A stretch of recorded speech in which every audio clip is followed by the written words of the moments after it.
Oi, tudo bem? Eu sou a Camila, obrigada, né, por você ter entrado para assistir o conteúdo que eu produzi. É muito satisfatório saber que os profissionais de saúde têm interesse, né, em aprender mais sobre sono, sobre distúrbio de sono, porque de fato eu acho que a gente percebe o quanto que isso impacta sobre o funcionamento dos nossos pacientes, né, seja qual a terapêutica for que a gente exerça. Vou contar um pouquinho, né, do caminho que eu fiz até aqui. Eu comecei trabalhando com terapia cognitivo-comportamental, junto com a aplicação disso aos distúrbios de sono, né? Então eu fiz parte de um ambulatório na Universidade Federal de São Paulo por bastante tempo, onde eu aprendi muito, né? E acabei trazendo esses conteúdos para minha prática clínica em consultório também. Além disso, eu atuo há bastante tempo como professora, sou neuropsicóloga também, acho que os conhecimentos vão, né, convergindo aí, e nessa prática, né, docente, o que eu fui percebendo? Quando eu lecionava sobre distúrbio do sono, né, sobre a terapia cognitivo-comportamental aplicada a esta questão, eu fui me dando conta de que os alunos não tinham a base, né, dessa informação, desse tipo de informação. E que ao longo das aulas, assim, as pessoas iam se questionando que elas nunca tinham se feito aquelas perguntas, né, ou perguntado coisas muito importantes para os seus pacientes, né, e os alunos vinham comentar comigo assim: Camila, mas eu nunca perguntei isso para o meu paciente. Camila, será que eu confundi um diagnóstico? Porque tem questões que são muito sensíveis mesmo, né? Principalmente no mundo da neuropsicologia, por exemplo, você pode ter uma criança de uma apresentação D70 ou hiperativa, que vai parecer com isso, e pode ser um distúrbio de sono, um distúrbio respiratório de sono. Então, quando eu começo a conversar com os alunos sobre isso, eles começam a ficar né, assim, muito desconfortáveis, porque de fato é uma informação muito desconhecida, né, em todas as áreas da saúde, aí eu arrisco dizer. Então eu fui percebendo esta demanda, esta necessidade, os alunos, né, atendendo muito em supervisão relacionado a tratamento do distúrbio de sono, né, também ajudando as pessoas a complementar as suas anamneses, os seus raciocínios clínicos em função disso. E me dei conta de que, de fato, nem esta formação, né, existe, assim. A gente não tem disponível por aí cursos, né, que ajudem os profissionais de saúde e até de educação, né, as professoras, os profissionais que atendem as crianças nas mais diversas atividades aí, não conhecem sobre isso. Enfim. Então eu comecei a perceber a falta, né, de informação que os profissionais têm, a falta de profissionais capacitados e especializados para trabalhar com isso, sendo que, né, o dormir, o ter uma noite, né, satisfatória de sono, estar satisfeito com isso, né, tem um impacto muito importante na vida, né, dos nossos pacientes e até na execução das nossas intervenções com eles, né. Então, diante disso, eu acho que é importante a gente discutir sobre essas questões, acho importante os profissionais de saúde conhecerem esses parâmetros, né, e se sentirem minimamente capacitados de questionar sobre isso, perguntar sobre isso, né, e de alguma maneira também intervir sobre a qualidade do sono dos pacientes. Não sei se vocês têm esta experiência, né, de perceber como é se relacionar com um paciente que dorme bem, que tem uma qualidade de sono adequada, e com um paciente que não tem. O funcionamento destas pessoas é absolutamente diverso, sim. O paciente que não dorme bem, ele é um paciente que tem dificuldades além, né, daquele que dorme bem, geralmente. Então é um paciente de mais difícil manejo, né? É um paciente que tem geralmente mais comorbidades, tanto comorbidades psiquiátricas como comorbidades físicas mesmo, né? A gente sabe que o não dormir bem, o não dormir o suficiente gera um impacto na saúde, né? De maneira geral, um impacto global aí no funcionamento do sujeito muito importante. Então, déficits atencionais, né? Déficits de memória, né? Lentificação de raciocínio. Então, o paciente que tem uma demanda como essa, né, ele vai ter uma série de dificuldades diárias, né, nas atividades de vida diárias dele, que vai impactar muito também sobre a nossa terapêutica, né, sobre esse paciente. Então, o meu objetivo aqui é informar, né, os profissionais. Hoje a gente vai começar uma discussão sobre insônia, né? Então, quando a gente pensa em distúrbio de sono, né, nesse assunto de sono, é um universo, né? Então, o primeiro recorte que a gente tem hoje aqui é pra gente conversar um pouquinho sobre insônia, mais particularmente sobre os tipos de insônia, para que vocês comecem aí a entender, quando a queixa do paciente for essa, né, que tipo de insônia é essa, né, que impacto isso pode trazer para o sujeito, e no final vou até deixar já uma escalinha de severidade, né, de grau de severidade da insônia, para que vocês possam aplicar nos pacientes para ter esse rastreio, né, da gravidade disso. Então, o que é importante, né? A gente entender que quando a gente consegue ajudar o paciente a dormir melhor, a gente tem condição de fazer com que ele tenha uma aderência melhor à terapia, né, com que ele se beneficie melhor, né, do tratamento que a gente está dando. Eu sou psicóloga, mas eu entendo que esta é uma área do conhecimento que é importante para qualquer profissional, né, que cuide de pessoas, né, na área da saúde. Então, um fisioterapeuta, eu acho que tem esta demanda, um terapeuta ocupacional tem esta demanda, né, um enfermeiro tem esta demanda, um cuidador às vezes tem esta demanda. Então, é importante, né, a gente capacitar essas pessoas, além dos médicos, né. Algumas especialidades têm muita informação sobre isso e transitam muito neste ambiente, é o caso da neurologia, da psiquiatria, né, da geriatria às vezes, mas tem outras, né, pediatria também, mas tem outras áreas aí da medicina que de fato os profissionais não têm muito conhecimento sobre isso, né. Então eu percebo também no contato até com alguns médicos assim que esse manejo, né, falta para muitos deles, essa também é uma questão. Enfim, então o que eu acho que a gente ganha conhecendo sobre isso, né? Um paciente que adere melhor, né, ao tratamento, que melhora a sua qualidade de vida, melhora o seu funcionamento, né? Se aproveita muito mais, né, da tua intervenção terapêutica, seja ela qual for, além de né, ter acesso a essa informação, faz com que nós sejamos, né, profissionais mais críticos, mais capacitados aí para poder até encaminhar o nosso paciente, se a gente achar que for o caso, para um profissional mais especializado, né? Uma coisa que eu acho que é muito importante também é que, conhecendo sobre isso, a gente tem condição de ter uma discussão multiprofissional sobre esse assunto, né? Então, de alertar um outro profissional que cuida do teu paciente também, né? De discutir sobre isso, discutir intervenções, pensar em outras estratégias, né, de manejo. Então, acho que isso pode ajudar bastante. Então, vamos começar a nossa conversa aqui sobre insônia, né? Insônia é um distúrbio de sono e é o distúrbio de sono mais prevalente que a gente tem na população mundial. Atualmente se fala, né, na insônia como um problema de saúde pública, né? Algumas pesquisas até apontam, pesquisas recentes, assim, que nos Estados Unidos, no Brasil a gente não tem muito esses dados, mas nos Estados Unidos, né, estima-se que tem um gasto anual de 63 bilhões de dólares, né, em saúde por conta das comorbidades nos pacientes, né, insônios. Então, além do impacto, né, que isso tem nas empresas, né, na evasão de trabalhos, evasão, né, acadêmica, enfim.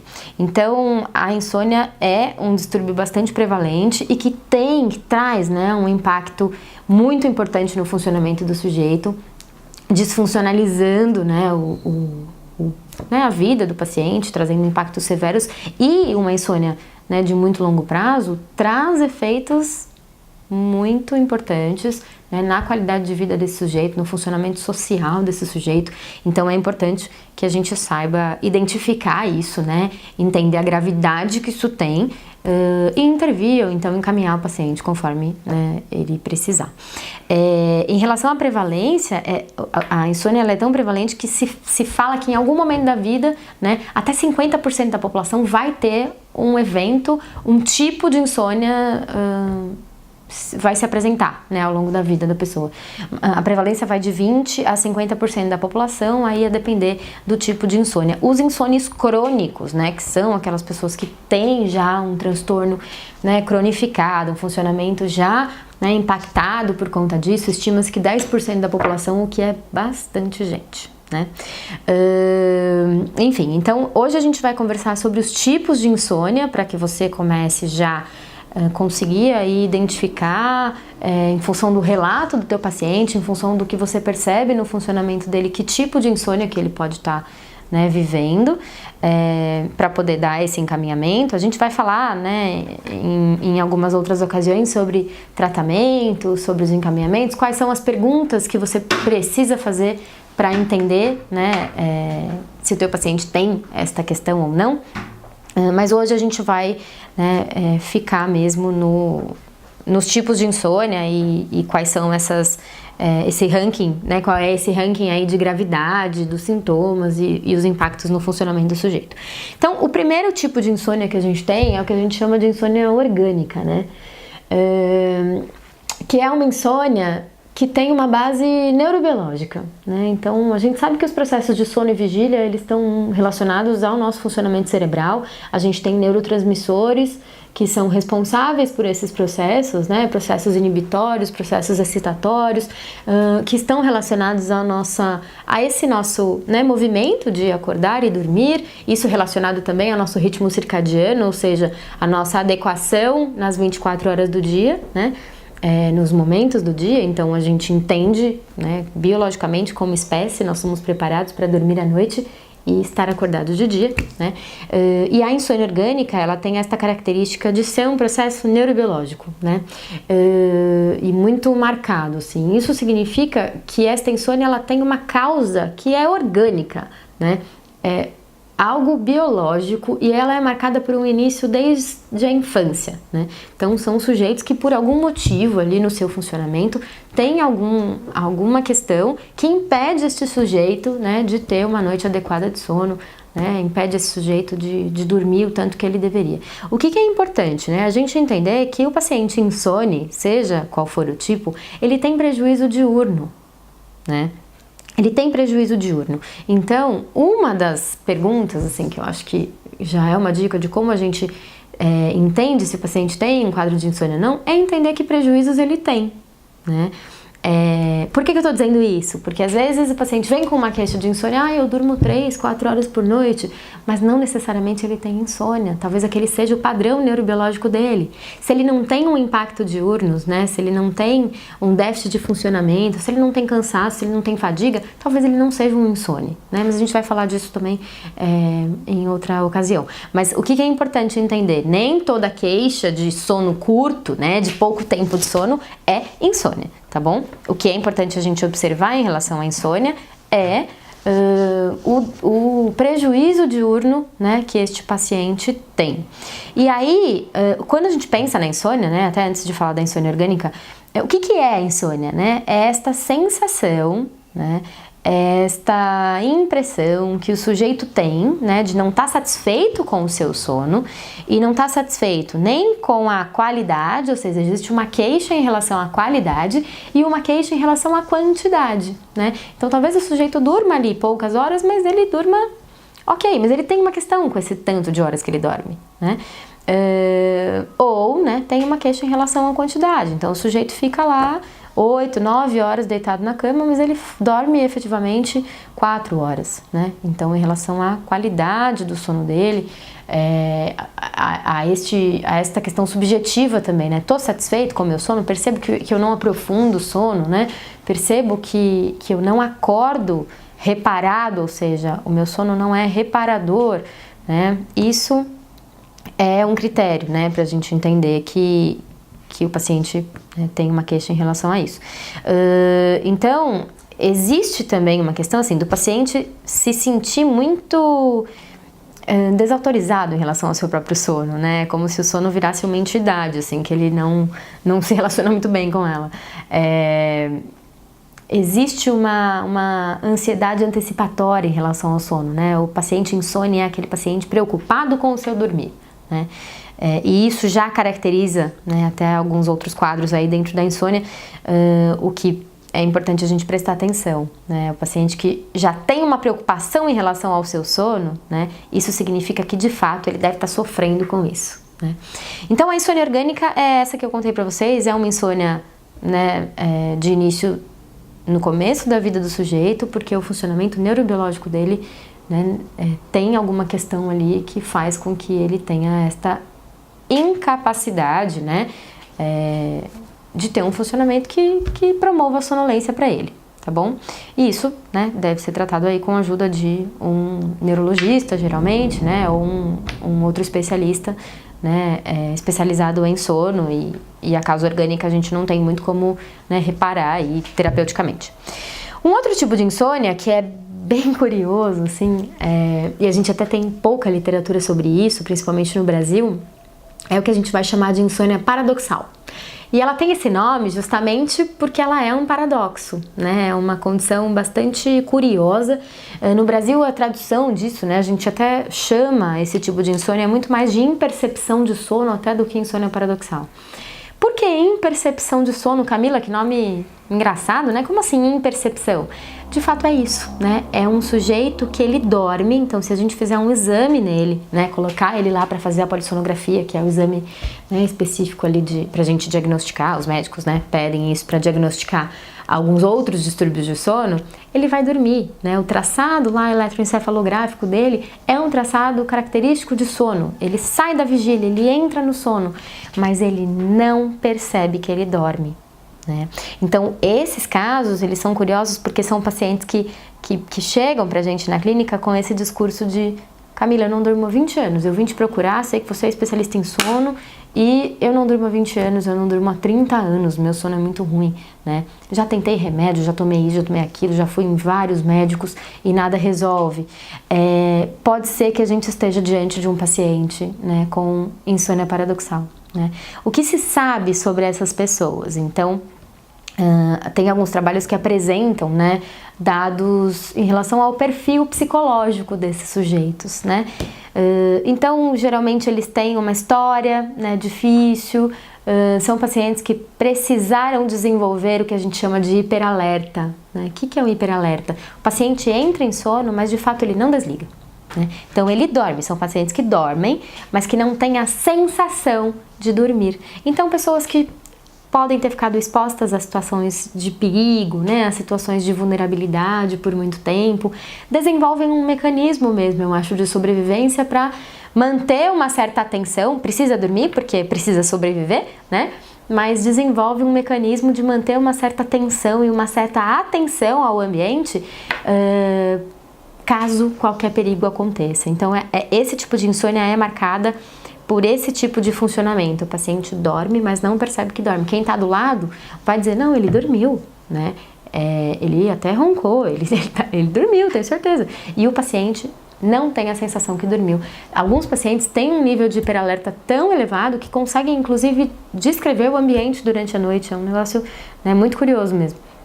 Então, pacientes que são submetidos à polissonografia e que dormem, né, tá lá, que tá, né, o traçado todo tá característico de sono, no exame, eles vão descrever: não, mas eu ouvi tal barulho, né, o técnico entrou para fazer tal coisa. Então, assim, é uma condição muito curiosa, né, e a hipótese é que esses pacientes tenham dificuldades em relação à autopercepção, né, à senso-percepção, né.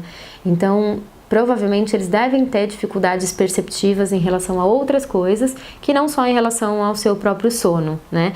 E para esses pacientes, né, várias terapias aí podem ajudar. Então, intervenções de mindfulness, de meditação, relaxamento. Então, várias estratégias que tentem aí reconectar o sujeito com ele mesmo, né, com a sua percepção, com o seu funcionamento, para que a gente possa tentar diminuir isso, mas é uma condição bastante curiosa, tá bom?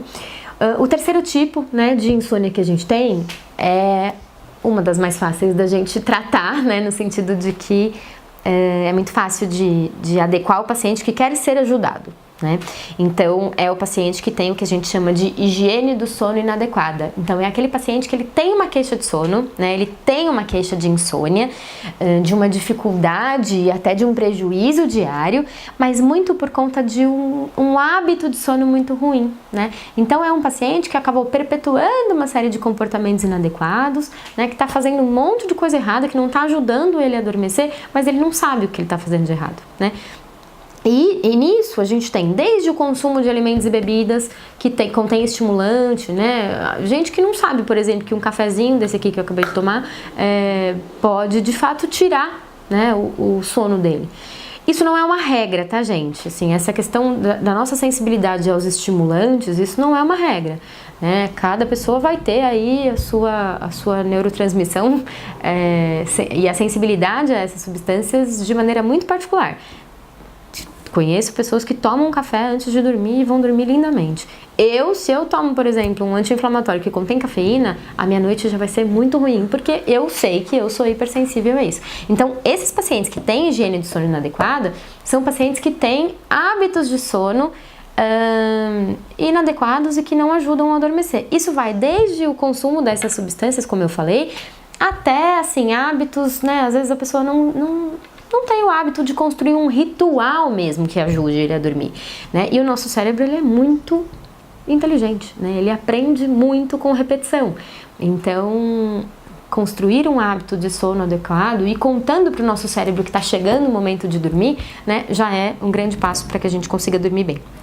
Enfim, então esses pacientes eles têm uma dificuldade grande, né, com os seus hábitos de sono e isso configura, né, se houver prejuízo para eles, um tipo de insônia que de fato a gente organizando esses hábitos, né, melhorando esses hábitos, horários, né, o local, cuidar do ambiente, né, em que esse paciente dorme, a roupa que ele dorme, então são questões mesmo de apontamentos relacionados à, né, alimentação, várias questões assim que podem comprometer a qualidade de sono do sujeito, né, e isso caracteriza aí um tipo de insônia que é o que a gente chama de higiene de sono inadequada, tá bom? O quarto tipo, né, de insônia, e aí a gente tem um trabalho bastante interessante com esses pacientes, são os pacientes que têm insônia que a gente chama de psicofisiológica, né? Então são pacientes para os quais eu, né, trabalho bastante, né, e são pacientes que de fato se beneficiam muito de tratamento para insônia, né? Tratamento e intervenções comportamentais muitas vezes, né? Trabalho com as crenças relacionadas ao sono. O que acontece com esses pacientes, né? Então, são pacientes que por algum motivo o cérebro deles desaprendeu a dormir, né? Por isso que essa insônia é chamada de psicofisiológica, né? Por que psico? Porque tem questões cognitivas ali, né? Então, o paciente tem pensamentos, né? Eles têm crenças que de fato atrapalham, indispõem o paciente para o comportamento, né, que é o sono chegar e ele conseguir adormecer, né? E esta condição, ela é uma condição um pouco mais crônica, né, do que o paciente que tem a higiene do sono inadequada, né? Vamos entender que é um paciente que ficou exposto por tanto tempo a esta dificuldade de adormecer que o cérebro dele acabou aprendendo que a hora de adormecer é uma hora tensa, né?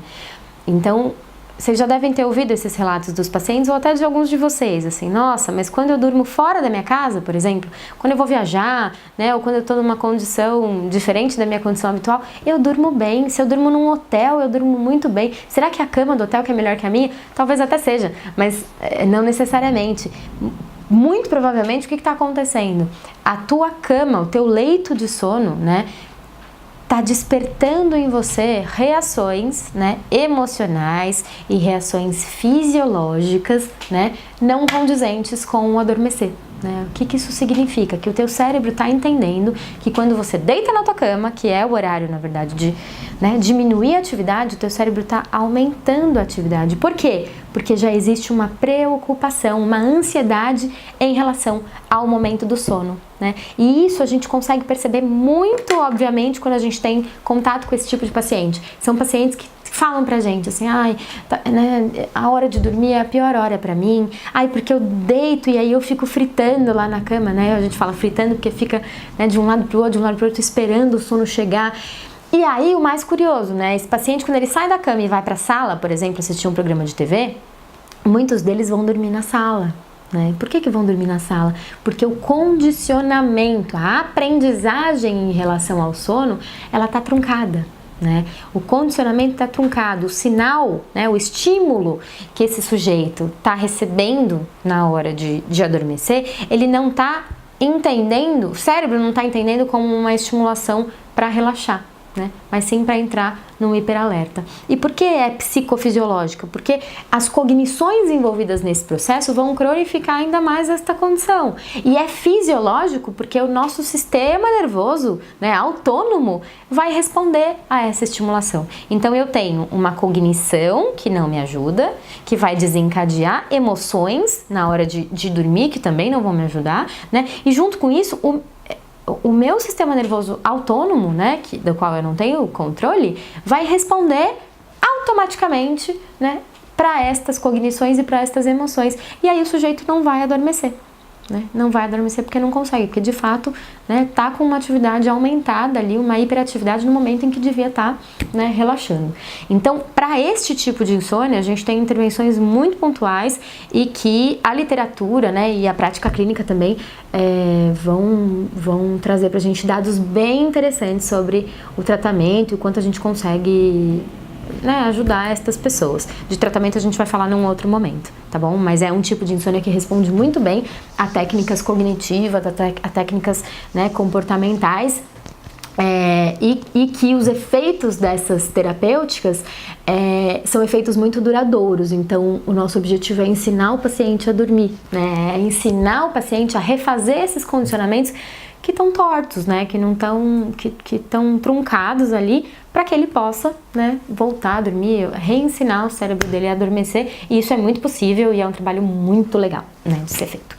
Enfim, o outro tipo, né, de insônia que a gente tem são as insônias secundárias aí a quadros psiquiátricos, né, então a dificuldade com sono, e aí a gente fala tanto na insônia como na hipersonia, né, que são sujeitos que passam a dormir demais, podem ser aí uma comorbidade, né, tanto um sintoma como uma comorbidade de outros quadros psiquiátricos. Então a gente encontra nos quadros de depressão, de ansiedade e até outros transtornos psiquiátricos, né, impactos bem severos no sono, e a insônia, né, é um deles. Assim, é muito comum a gente ter pacientes depressivos que também apresentam insônia, né? E pacientes insones que vão se tornar pacientes depressivos, e aí a gente não, e ansiosos também, né? Então a gente não sabe muito quem veio primeiro, muitas vezes, e tem uma questão interessante sobre isso, né? Até pouco tempo atrás, quando a gente entendia que uma insônia de um paciente era uma insônia secundária aos quadros psiquiátricos, os psiquiatras tendiam a tratar o transtorno primário, né? Então tratava a depressão com uma medicação e se esperava que a insônia, que era secundária a esse transtorno primário, melhoraria, né, tratando a questão psiquiátrica primária ali. E por muito tempo se fez isso. Até algumas drogas têm efeitos, né, vão atuar aí nas duas coisas, então vão ter um efeito antidepressivo, mas também uma ação sedativa, e aí, né, os pacientes respondem bem a isso, enfim. Mas o que é importante a gente entender, né, tanto o DSM-5, né, como a Classificação Internacional de Distúrbios do Sono, a terceira edição, traz pra gente esta observação, né? A insônia, ela não deve mais, apesar de às vezes ela ser sim secundária a um quadro psiquiátrico, no manejo, no tratamento, ela não deve mais ser entendida como um transtorno secundário. Por quê? Por conta do impacto que ela traz na vida do sujeito, né? Então, você tem um paciente que tem um quadro depressivo, um quadro ansioso e que também é insone, né? O objetivo da terapia deve ser sempre, né, cuidar do transtorno primário, mas também fazer com que o paciente volte a dormir, né? Porque se esse paciente não dorme, eu não consigo fazer com que ele melhore do transtorno primário, né? Então o sono, o bom sono, é uma condição primária para que o sujeito tem um bom funcionamento, né? Como é que eu vou tratar uma depressão se o cara tá insone, né? Se ele não dorme, se ele não descansa, se ele não repara o sistema nervoso dele, né? Então, essas novas diretrizes, elas são bastante interessantes, assim, até pra gente acompanhar o tratamento dos nossos pacientes, junto, né, com as equipes médicas que trabalham com isso. O paciente precisa dormir para poder voltar a funcionar. Então a insônia, mesmo sendo secundária a um quadro psiquiátrico, essa é só uma questão de classificação, mas não de terapêutica, né? A insônia, ela precisa ser tratada logo. Tamanha disfuncionalidade, né, o paciente não dormir traz para a vida dele, tá bom? Outro tipo é a insônia causada por uso de substâncias, né? Então, tanto drogas, né? Então, substâncias lícitas, substâncias ilícitas, qualquer substância que possa atrapalhar, né? Ou dificultar aí o sono do sujeito. Algumas medicações, às vezes, induzem, né? Isso, ou outro tipo de substância, né? Bom, é o caso do tabaco, por exemplo, né?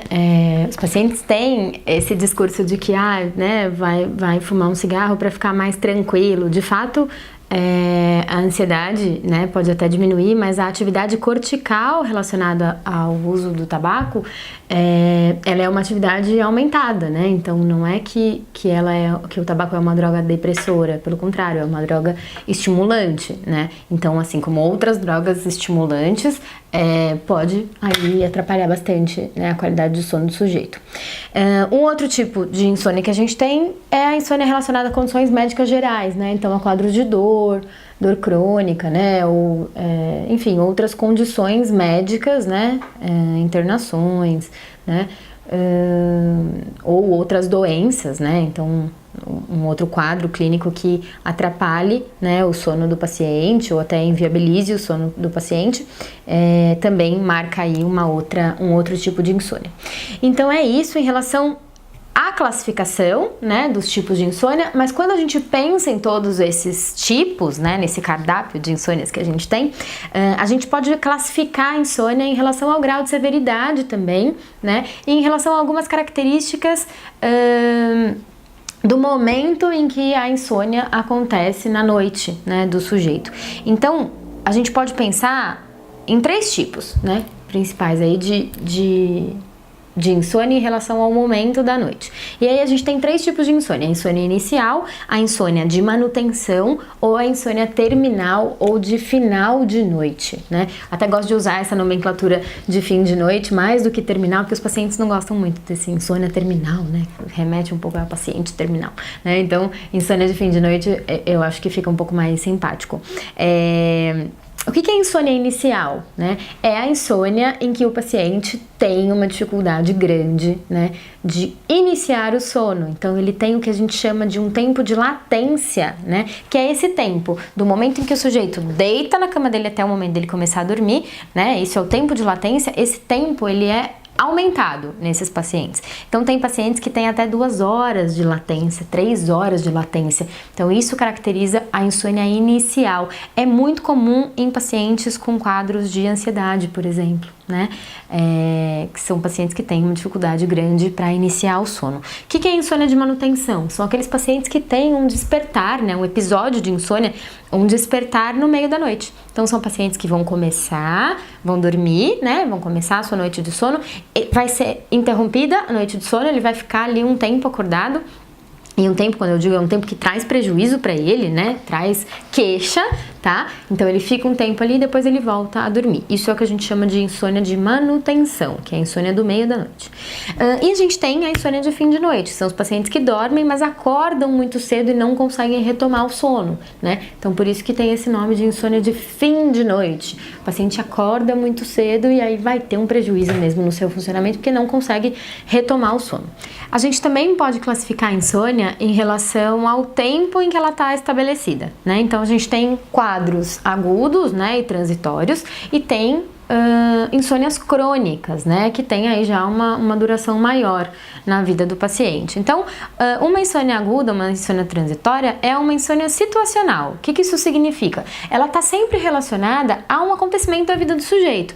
E todos nós, em algum momento da vida, vamos experimentar uma noite dessas, né? Um período desses, às vezes. Então, a gente tem situações financeiras, às vezes, né? Acadêmicas, preocupações do dia a dia, alguém que está doente na família, sei lá, você está com um problema no casamento, tem 1000 coisas podem acontecer na vida das pessoas e as pessoas vão responder, né, a essas dificuldades com a dificuldade de adormecer, né? Então, isso é uma insônia aguda, né? Tem uma coisa acontecendo na vida do sujeito que o deixa, né, com um nível de estresse e preocupação bastante importante, e isso impacta, né, no sono, tá? Então esse seria um quadro agudo, situacional, autolimitado, né? Os quadros crônicos, eles têm a necessidade de acontecer pelo menos 3 vezes na semana por pelo menos 3 meses, né? Então isso é o que já classifica aí a insônia do paciente como uma insônia crônica, tá? E um paciente que fica num quadro como esse, ele tem aí alguns impactos, né, bastante importantes no seu funcionamento. A gente também pode classificar a insônia conforme o seu grau de severidade, né? Então, ela pode ser classificada como uma insônia leve, uma insônia moderada ou uma insônia grave. O que vai mensurar, né, o grau de severidade da insônia? Principalmente o impacto, né, que a insônia tem no funcionamento diário do sujeito, né? Então a gente tem alguns marcadores de cansaço, fadiga, irritabilidade, né? E também o impacto nas atividades de vida diária. Então o que é a insônia leve, por exemplo, né? Ela não é uma insônia que acontece necessariamente em todas as noites, né? Mas pode acontecer em mais de uma noite por semana. Mas ela tem um impacto muito brando nas atividades de vida diária do sujeito, né? E é um sujeito que apresenta pouca irritabilidade relacionada a isso, né? Pouco cansaço, pouca fadiga, né? Então, conforme o grau de fadiga, cansaço, irritabilidade e do impacto, né, no funcionamento, então, na disponibilidade do indivíduo para as atividades laborais, né?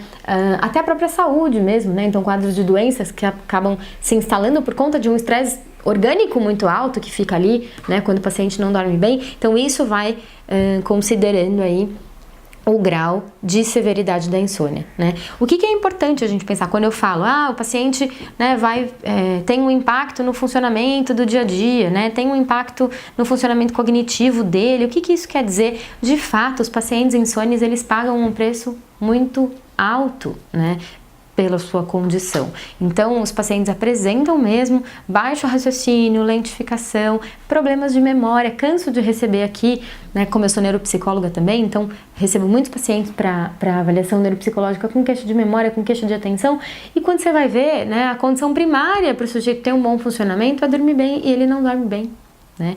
Então, eu não posso atribuir esses gaps que ele tem, né, essas queixas que ele tem, a outra condição enquanto ele não estiver dormindo bem, né? Então, isso é bastante importante, a gente considerar a queixa cognitiva no impacto do sujeito. Além disso, né, a insônia pode trazer todo um risco orgânico mesmo, um mau funcionamento do sistema imunológico, né, porque quando a gente não dorme bem, o nosso organismo entende que a gente está vivendo uma situação, né, a privação de sono, o organismo entende isso como uma situação, né, muito estressora, né? E aí os altos níveis de cortisol, enfim, tudo isso vai se relacionar com o nosso sistema imunológico, baixando mesmo a guarda, né, desse sistema, e aí algumas doenças oportunistas que inclusive, né, podem aparecer aí. Além disso, a gente tem, né, a irritabilidade, a fadiga, como eu já falei, né? Essa falta de controle, a ideia, né? A cognição da falta de controle sobre o próprio sono é uma coisa que marca muito os pacientes insônios, além da questão social, né? Que vai ficando difícil, porque o que vai acontecendo com o paciente que tem insônia? Como ele tem essa ansiedade antecipatória, né, em relação ao dormir, ele começa a evitar uma série de situações, né? Então é um paciente que começa a evitar alguns programas sociais, é um paciente que vai ter um pouco de indisponibilidade para atuar mesmo socialmente e que vai estar sempre preocupado com o sono dele. Então é aquele paciente que, comi uma comida diferente muito tarde, acho que eu já não vou dormir, né? Aconteceu alguma coisa no dia, acho que meu sono já está impactado. Então tem uma preocupação excessiva sobre isso, né? E este é um marcador importante. Bom, hoje a gente fica por aqui. Eu espero que esse conteúdo tenha ajudado, né? Pelo menos a gente conseguir identificar dentro, né, da dinâmica dos nossos pacientes se de fato isso pode estar acontecendo com algum, né, paciente, para a gente poder encaminhar, se for o caso, ou também, né, tentar buscar aí estratégias, né, terapêuticas para auxiliar, né, nesse sentido. Pensando nisso, né, eu vou deixar num link, né, aqui embaixo um protocolo, né, uma escala, na verdade, de grau de severidade de insônia, né? O que isso significa? Para pacientes que você acha, né, que talvez estejam aí passando por um processo de dificuldade de sono, ela é uma escalinha bem facinho de preencher, mas que eu acho que dá pra gente um rastreio, assim, né, do quanto que talvez a vida desse paciente esteja de fato impactada, né, por esta dificuldade no dia a dia dele, tá bom? Então é só baixar a escalinha, ela é autoexplicativa também, né, para que os pacientes possam responder junto com a gente. E é isso. Hoje a gente fica por aqui, espero que esse conteúdo ajude e que vocês gostem.